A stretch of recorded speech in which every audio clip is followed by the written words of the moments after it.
Hey guys, it's Alicia with WTI. This is a really important little piece of my house. I want to show it to you. So this is the Andersen door latch for sliding doors.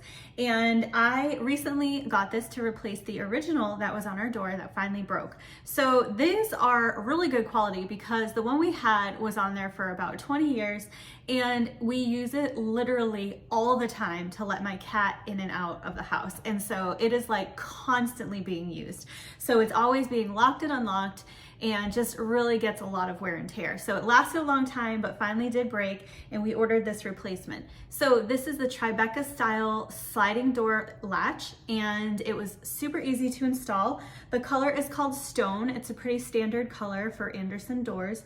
So it's awesome because it was really simple to install and to replace. And the fact that we've had one for many, many years and it held up really well. And we know that this one is going to do the same. So if you're needing a replacement locking latch for a sliding door for your Andersen slider, then I would definitely recommend this one. It's a breeze to install and that's my point of view.